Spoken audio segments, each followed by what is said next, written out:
नाजरीन, आपका हमारे चैनल आग मऊ में खैर मकदम है। मैं हूं नौशाद अंसारी। आदाब नाजरीन, मऊ नागरिक मंच के अपील पर बुनकरों की जो बंद है, जो हड़ताल है, वो ज़बरदस्त कामयाब नज़र आ रही है। हम आपको ये जो तस्वीर दिखा रहे हैं, ये मऊ की श्याम मार्केट की तस्वीर है। इसी तरीके से साफिया मार्केट, इब्राहिम मार्केट और दीगर मार्केटों में जितने भी साड़ी से मुतल्लिक कारोबार हैं, सब बंद नज़र आएंगे। यहाँ तक कि कैलेंडर, डेका और ज़री मशीन, एम्ब्रॉयडरी मशीन के साथ साथ लूम पूरी तरीके से बंद हैं। रियासत का बुनकर फ्लैट रेट बिजली पासबुक को लेकर आज पूरी तरीके से मुत्तहिद नज़र आ रहा है। पूरी रियासत में बंद चल रहा है, क्योंकि रियासती हुकूमत के ज़रिए जो 2006 में बुनकरों को फ़्लैट रेट की सहूलत दी गई थी, योगी सरकार ने उस फ्लैट रेट की सहूलत को ख़त्म कर दिया है, जिसकी वजह से बुनकरों के अंदर काफ़ी नाराज़गी पाई जा रही है। और बुनकरों को इस बात का खदशा है कि अगर फ्लैट रेट ख़त्म हो जाता है तो बुनाई सनत मऊ से नहीं, पूरे प्रदेश से ख़त्म हो जाएगी। इसलिए बुनकरों की एक नुकाती मुतालबात है कि वो सिर्फ़ एक ही मुतालबात करते हैं कि किसी तरीके से फ्लैट रेट पासबुक को बहाल किया जाए। आइए नाजरीन, हम आपको सुनाते हैं क्या कहते हैं मऊ के बुनकर नुमाइंदगान। जावेद भाई, बताएं कि आज बंदी का कितना असर देख रहे हैं, जो बुनकरों की बंदी है। बंदी तो आप खुद एक अच्छे पत्रकार हैं और देख रहे होंगे कि बंदी पूरी तरह से सफल है। क्या है डिमांड बुनकरों की? का जो फ्लैट रेट पे जो चल रहा था, सिर्फ बुनकरों की यही डिमांड है कि जैसे चल रहा था वैसे ही चलने दीजिए। अब ये बीच में आ गया कि नहीं आप लोग जमा करिए, यही डिमांड है। मतलब एक नुकाती प्रोग्राम है कि फ्लैट रेट होना चाहिए। हाँ, बस यही एक हमारा है, मांग है कि वो फ्लैट रेट होना चाहिए पूरे प्रदेश की बुनकर एक साथ। जी, फ़खर आलम साहब, जो आप मेंबर हैं इस इलाके के, आपसे ये जानना चाहते हैं कि क्या परेशानी है बुनकरों को? फ्लैट रेट के अलावा जो निज़ाम लागू कर रही है सरकार, उसको बिल अदा करने में कितनी परेशानी होगी? देखिए, ये बिल अदा ये तो असंभव वाली चीज़ है। अगर हमारा 72 रुपया ख़त्म हो रहा है तो हम लोग किसी भी कीमत पे इसको ख़त्म होने नहीं देंगे। जो बनारस के बुनकर लोग कई दिनों से धरना प्रदर्शन कर रहे हैं, उनके साथ हम लोग हैं।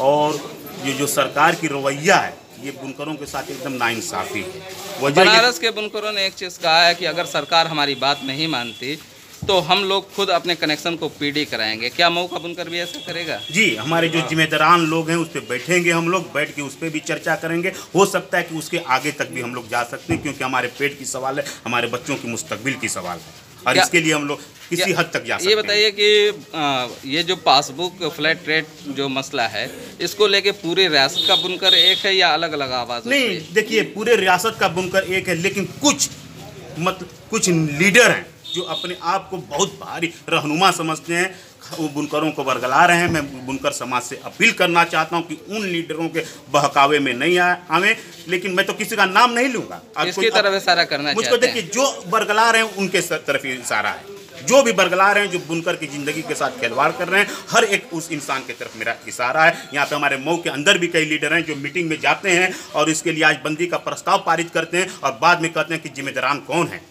ये बड़े लीडर हैं हमारे, ये लोग नहीं चाहते हैं कि बुनकर समाज खुद अपनी लड़ाई लड़ सके।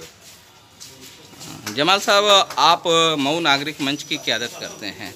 मऊ नागरिक मंच की तरफ से ये बंद कराया गया है, कितना कामयाब समझते हैं? मऊ नागरिक मंच की क़यादत मैं नहीं करता हूं, जो हमारे शहर के बहुत सारे जो जिम्मेदार लोग हैं वो क़यादत करते हैं। मैं तो एक अपना सा उसका हिस्सा हूं मऊ नागरिक मंच का। और मऊ नागरिक मंच ने जब फैसला कर दिया था सबको बिठा के, कोई नहीं, ऐसा नहीं है कि किसी को छोड़ा गया था, सबको बैठा के मऊ नागरिक मंच ने यह फैसला किया था कि ये 20 तारीख को पूरी तरीके से बंदी की जाएगी। उस बंदी के सिलसिले में हम लोगों से व्यापार मंडल की तरफ से जितना हो रहा है, हम लोग पूरी तरह से देख रहे हैं कि तमाम सब दुकानें बंद हैं और पूरी तरह से। अच्छा, ये मऊ नागरिक मंच की तरफ से ये अपील है बंद की, बुनकरों ने जो बंद किया है, साथ में क्या मतलब जो ताजिर तंजीमें हैं वो भी इसमें सपोर्ट कर रही हैं? हाँ, जितनी ताजिर तंजीमें हैं, जितने व्यापारी संगठन हैं, सब इस पे सपोर्ट में है। और सूता कमेटी हो, चाहे व्यापार मंडल हो, चाहे कोई भी हो, सब चाहते हैं कि हमारे यहाँ जो साड़ी से जुड़ा हुआ जितना कारोबार है वो पूरी तरीके से बंद रहे। और जो फ्लैट रेट दिया जाता था वो फ्लैट रेट बहाल किया जाए, उसको ख़त्म न किया जाए, नहीं तो हमें आगे आने वाले दिनों में बुनकरों का शोषण होगा और व्यापार से जुड़े और लोगों का भी उसके साथ शोषण किया जाएगा। अगर बुनाई सनत को एक तरीके से देखा जाए कि किसान के बाद सबसे बड़ी सनत है और इनकी मराद को ख़त्म कर दिया जाता है, तो क्या बुनाई सनत ख़त्म हो जाएगी? बुनाई सनत को मैं समझता हूँ कि जिस तरह से किसानों की अगर अनदेखी करने पर किसान आत्महत्या करने पर मजबूर हो जाते हैं, उसी तरह अगर बुनकरों की अनदेखी की गई या बुनकरों से जुड़े हुए काम करने वाले लोगों की अनदेखी की गई तो वही हालत यहाँ भी पैदा हो जाएगी और लोग भुखमरी के शिकार हो जाएंगे। ये बताइए कि ये जो बंद है सिर्फ 20 अक्टूबर को बंद रहेगा या आगे भी आपका प्रोग्राम नहीं, है? आगे की रणनीति अच्छा, आज का जो ये प्रोग्राम है गैर मुअय्यना मुद्दत के लिए है या एक दिन? नहीं, एक दिवसीय बंदी है और एक दिन की बंदी के लिए हम लोग जो बनारस में मुर्री बंद है, बनारस है, टांडा है, मोहम्मदाबाद है, खैराबाद है, उसमें जो मुर्री बंद किए हुए एक एक चीज़ बंद किए हुए हैं, उनके समर्थन में हम लोग की ये आज की पूरी बंदी है और हम लोग पूरी तरीके से उनके साथ। मऊ में क्या क्या बंद है? मऊ में साड़ी से जितने रिलेटेड जो भी चीज़ें हैं, चाहे साड़ी की दुकान हो, चाहे जरी मशीन हो, चाहे एम्ब्रॉयडरी मशीन हो, कोई भी चीज़ हो, सब बंद है। सब बंद है। क्या उम्मीद करें कि आगे आपकी अपील पर भी इसी तरीके से लोग सपोर्ट करेंगे? बिल्कुल, लड़ाई आगे लड़नी है। जब बुनकरों को कुछ लोग हैं जो वर्गला रहे हैं बुनकरों को, और अगर समझ में आ गई लोगों को कि नहीं वाकई ये हमारे लिए लड़ रहे हैं, तो एक दिन बड़ा आंदोलन मऊ से ही खड़ा हो जाएगा, उसको कोई रोक नहीं सकता। वो कौन लोग हैं जो वर्गला रहे हैं, जो बुनकरों के खिलाफ? ये तो सब कोई जानता है, नाम लेने की जरूरत नहीं है किसी किसकी तरफ इशारा है? नहीं, इशारा तो आप खुद देखते होंगे कि कितने लोग क्या कह रहे हैं, क्या नहीं कह रहे हैं, तो उनकी बातों से ही लग जाता है कि वो क्या चाहते हैं। क्या अपील करना चाहते हैं आप मऊ के बुनकरों से? मैं मऊ के बुनकरों से अपील यही करना चाहता हूँ कि ये लड़ाई आपकी है, आपके लिए लड़ा जा रहा है, हम लोग सिर्फ सपोर्टर हैं और हम अपना कारोबार अगर बंद कर रहे हैं तो आपकी भी जिम्मेदारी हो रही है कि आप भी अपना लूम वगैरह बंद कर दें। ये आपकी लड़ाई है, मैं फिर कहता हूँ कि ये आपकी लड़ाई है, हम लोग लड़ रहे हैं।